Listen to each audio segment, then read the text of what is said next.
Also, using restraints during intimacy makes the person restrained in the eyes of the law and unable to consent. Most of the time the police understand the BDSM community and know that it's not abuse. However, their understanding and not arresting people engaging in BDSM is a courtesy.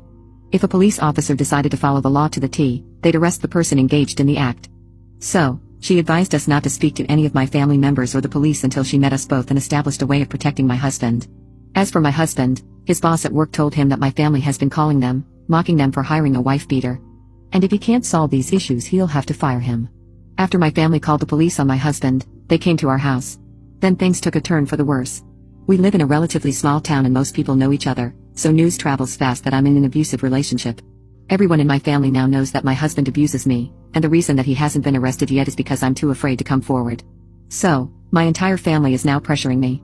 My husband was confronted by one of my cousins and they exchanged fists outside of a local shop. They were both arrested, but my husband stayed locked up for some time. My brother's friend, the officer who came to our home, roughed him up pretty bad there. As I mentioned, the word got around very fast, and a week ago my husband was fired from his job. Our lawyer told us we could sue the company, but my husband refused since the only thing he wants now is to move to another state and put this nightmare behind him. Our lawyer issued a restraining order against almost all of my family members, including my mom, dad, brother, and sister. Since then, my husband has been preparing himself to move away. And last night he went to another state.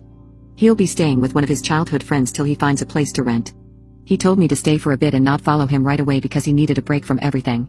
That I don't really understand. I was abused just like him, but whatever. Of course, all of this drove a big wedge between him and me.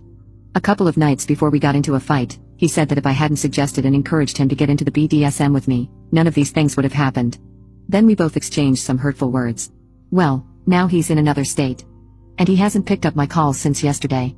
He just texted me that he's at his destination and safe.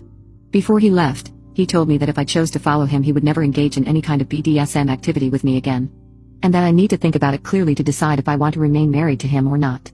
I really don't understand why he's punishing me like that. It's not like I had anything to do with this. I have a lot of thinking and decisions to make. My family are all sending me texts to congratulate me because I pushed him away. And I keep telling them to leave me alone, but they won't listen.